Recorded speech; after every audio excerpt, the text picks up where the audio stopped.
Hey guys, what's up? So I wanted to make a video for chapter 9 to kind of keep you guys in the loop because you're probably wondering what we've been doing in class in food and nutrition. I made one video the other day for HACCP, that was chapter 8, and then now we're covering chapter 9. The test next week is going to be on Wednesday and Thursday. If you're an A student, it'll be on Wednesday. If you're a B student, it'll be on Thursday. And I will post y'all's tests like I usually do up in Edulastic. But it's going to be on chapters 8 and chapters 9. Chapter 8 was HACCP, which I did the video for last week, I believe it was. Or was that earlier this week? The days are kind of crazy. I want to think that was Monday and Tuesday this week. And so we were moving kind of quickly now. And so today we started a new chapter already. We started chapter 9. Chapter 9 is safe facilities and pest management. So I kind of wanted to give you an overview. We pretty much finished the chapter, finished the PowerPoint in class today. For the most part, so I kind of wanted to make a video kind of going over what we talked about. This chapter HACCP I found, and you probably, I'm assuming at home, found the same thing. HACCP can be a little complicated with chapter 8. Chapter 9 is not as complicated. It's more about safe facilities and picking the right floors and equipment and pest management and that kind of stuff. The first thing, if you have your PowerPoint, you should be making sure that you're reading over your PowerPoints that I put up for each chapter, because that really helps you as far as understanding the material. I'm also going to put a video up. It's this video right here. It's ServSafe. It's video number 6. It says it's about facilities cleaning, sanitizing, and pest management. So make sure you take a look at that. Sometimes the videos are kind of cheesy, right? And it's kind of a little outdated, but they'll definitely help you with understanding the material. Plus, I want you to also watch, of course, my video. So the first slide, or actually it's the third slide on the PowerPoint for chapter 9, talks about floors, walls, and ceilings. What types of material do you want your floors, walls, and ceilings to be if you're going to run a restaurant? You want to pick things that are smooth and durable. It's a very easy ServSafe question to get right, and it's also a question on my test. You should pick, when selecting floors and ceilings and walls, you should pick equipment that is, or pick material that is smooth and durable, right? Why would you want it smooth and durable? It makes sense. Obviously, you want it to be durable so it's not breaking down all the time. You also want it to be smooth, typically so it's easier to clean. If it's like a rough flooring or something like that with grooves in it and that kind of stuff, it's going to be very hard to keep clean. So that's why they say to pick stuff that's smooth. If you've got any broken ceiling tiles, holes in your walls and stuff like that, naturally you want to keep all that maintained and make sure that you get them fixed. If you see me clicking ahead, it's because I'm clicking on the next slide. Another easy test question to get correct is it'll ask you, like, who is responsible for inspecting food grade material or creating the standards for food grade material? That is the NSF. It stands for National Sanitation Foundation. And they're the ones that are responsible for coming up with food grade material and food grade equipment. If you notice, I told the kids, if you go out, I don't know what y'all are kind of doing with COVID and that kind of stuff, but if you go out to restaurants or like where you refill your drink and that kind of stuff, typically you'll see stuff with NSF stamped on it. This is a thermometer. This is my bimetallic stem thermometer. I don't think you're going to be able to see it, but in black, it does have a little black circle on it, and you can't see it, but in there it's a little black circle, and in white it's got NSF. So all your food grade equipment is going to have NSF on it. We're going to be taking a field trip down to the cafeteria later on this week. I just went down there. Their big mixer and all that stuff, it all has NSF plastered on the side of it. So if you see something that says, who makes sure, or who comes up with food grade standards and that kind of food grade equipment, it's the NSF, the National Sanitation Foundation. This chapter and this PowerPoint brings up 4 and 6 again, meaning 6 inches and 4 inches. If you're going to have equipment in your restaurant, it has to be up off the floor 6 inches. If it's stuff that's going to be on the countertop or the tabletop, it has to be up off of the tabletop or countertop 4 inches. Okay, so everything's kind of propped up. Dishwashing machines, basically with dishwashing machines, they vary in shape, size, and how they run. Some of them can sanitize stuff with just hot water, and some of them sanitize stuff with also using chemicals, so it just depends. Pay attention when you're looking over the PowerPoint. There are 3 things that need to be posted on the outside of your dishwasher. You need to have how hot your water is, so your water temperature. You need to have water pressure, and your chemical concentration. So if it says something about what 3 things you need to have on the outside of your dishwasher, post it on the outside. Or a lot of dishwashers are electric, or computer operated, that kind of thing, and it'll come across digitally on the outside of your dishwasher. If it doesn't come across digitally, you have to have it posted somewhere. Water pressure, water temperature, and chemical concentration are the 3 things you need to have on the outside of your dishwasher, okay? Hand washing stations. So the next slide goes into hand washing stations, which in class I kind of went off on a tangent and we started talking about the 4 different sinks that are in a kitchen. And like I told the kids down in the cafeteria, you can see all 4 sinks. They have a hand washing sink, which is used only for hand washing. The only place that your employees need to be washing their hands is the hand washing sink. Okay, it's for hand washing only. You have a prep sink. A prep sink is for prepping stuff only. If you're washing fruits, washing vegetables, getting stuff ready, prep to cook, that's where your prep sink comes in at. You have your utility sink. Sometimes they'll say utility sink. Sometimes they'll say service sink. That's for dumping out mop water and any kind of funky stuff, okay? Then you also have your dishwashing sink or your 3-compartment sink, okay, which is only for washing dishes. So 4 sinks: hand washing, prep sink, utility sink, dishwashing sink, or a 3-compartment sink. As far as your hand washing sink goes, it's only for hand washing. And then the next slide, if you go on through the PowerPoint, it tells you, and it'll be on my test, and it's usually on the certification test, what do you need at your hand washing station or your hand washing sink? You need hot and cold running water. The water needs to be drinkable. Sometimes they'll say drinkable water, sometimes they'll say potable water or potable water. It's the same thing. Drinkable water and then potable or potable water is the same thing. Technically, can we drink the water that's coming out the faucet out of our house? Yes. Do we? Like I told the kids in class. No, typically we don't. Typically we have bottled water, or we get water out the fridge. Like mine has the little thing where you push the glass up and the filtered water comes out. But technically the water that comes out of our faucet is considered drinking water or potable or potable water. So it's okay to have. You have to have that at your hand washing sink. So you have to have hot and cold, drinkable water. You have to have soap, of course. A way to dry your hands, which is typically the paper towel or the air dryer. You wouldn't have like a dish towel or something like that. It's got to be something to be disposable, because naturally a disposable paper towel is way more sanitary than having like a dishwashing towel. On the next slide, it'll tell you that you need a garbage container in your bathroom or your hand washing station, and then you also need a sign. If you go out anywhere, you probably see those signs all the time. Employees must wash hands before returning to work. It's usually plastered all over in the bathroom, right? They have some type of sign somewhere that says employees must wash hands before returning to work, okay? The next chapter talks about water in your restaurant. So like I used the example in class, like maybe Bob's gonna open up a Chick-fil-A across from Ballestra's, right? So across from Ballestra's, he's gonna open up a Chick-fil-A. This is not real, of course. I'm just using this as an example. Where is he gonna get his water for the Chick-fil-A from? And if you look on one of the slides, it looks like it's slide 12. They list the different ways where you can get your water from. You can get it from an approved public water main, which here in Plaquemines Parish would just be Plaquemines Parish Water, which is typically where you would probably get your water from. But you can also get it, I told the kids, if you're bougie and you like to be fancy and get your water from somewhere else, you can get it from a private water source as long as it's regularly tested and maintained. You can get it from a closed portable water container, or you can get it from a water transport vehicle. Most people typically, if they're going to open up a restaurant or something, a new restaurant, they get the water from the public water main, which is just, in our case, the Plaquemines Parish Water, okay? But you can get it from other places, so just kind of make sure you look over that slide.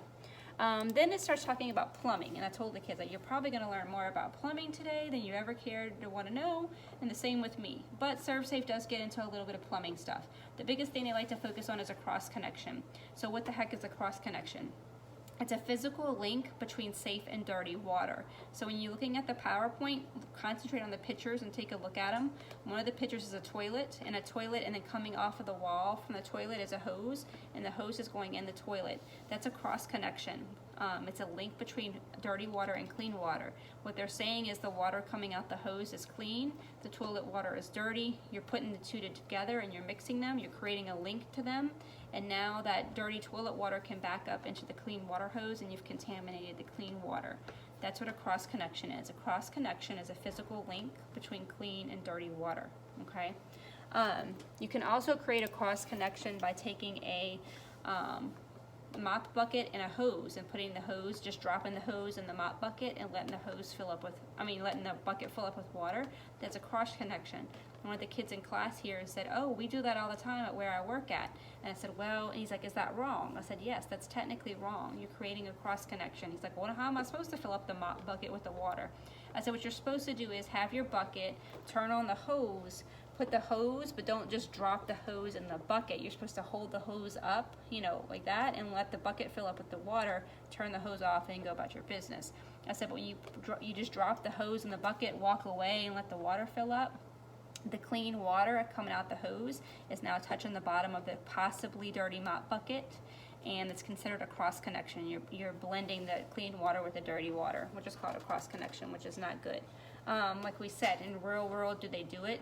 Yeah, right? Are you supposed to do it though? No. Okay. What happens is it's a backflow, so it's a pressure difference. The pressure in the bucket, it may be higher or lower than the pressure in the hose, and the dirty water is going to back up in the hose and create backflow. So that's what a cross connection. A cross connection creates backflow, which is what you don't want. How can you prevent backflow? You can put a vacuum breaker on your valve to prevent backflow. So there's different ways you can do it that way. The only sure way, and if you read the PowerPoint, it'll tell you, and it's a possible test question, right? The only sure way that you can prevent backflow is by once you have the cross connection, is to have an air gap. And you're like, what? So the only best way to prevent backflow or a cross connection is by having an air gap. And the kids are like, "An air gap? What are you talking about?" If you look at the pictures when you go into your PowerPoint, look at the pictures. On one of the slides, it shows you 2 sinks. Typically, your faucets are designed differently, and typically where you find a cross connection could possibly happen at is your utility sink, where you're filling with mop water and stuff like that. Typically, those faucets are higher than the sink. So it's like if you fill the utility sink all the way up with water, typically the faucet where the clean water is coming out at, it goes up and over, and it doesn't touch the water. Okay, if it touches the water, that's not good. That's a cross connection, because you've got the clean water that's coming out touching the dirty water in the sink. So you need to have an air gap. An air gap is just space in between the faucet and the water. Sometimes they put air gaps at the bottom of the sink. They'll cut a pipe, and if you look at the pictures, it'll show you. They cut a pipe, and they cut the pipe at the bottom, and that creates an air gap. So a possible test question would be, what is the sure and only way to prevent backflow? Would be to create an air gap.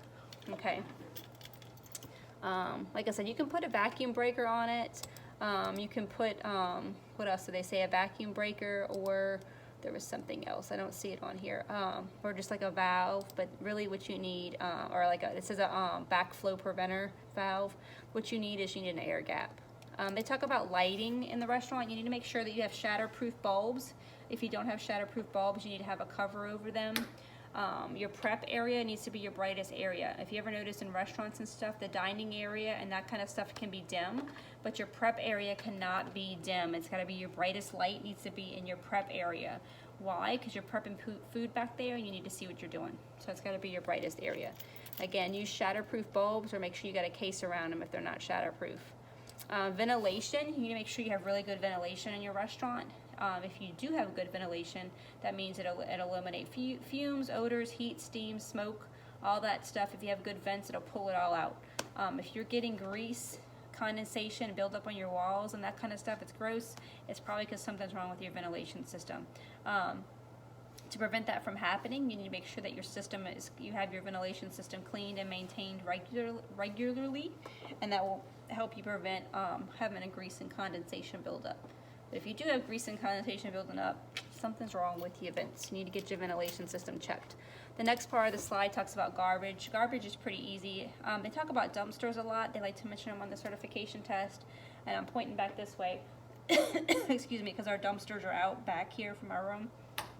Your dumpsters you do not want your dumpsters to be on grass or gravel or anything like that. Dumpsters need to be on asphalt or cement.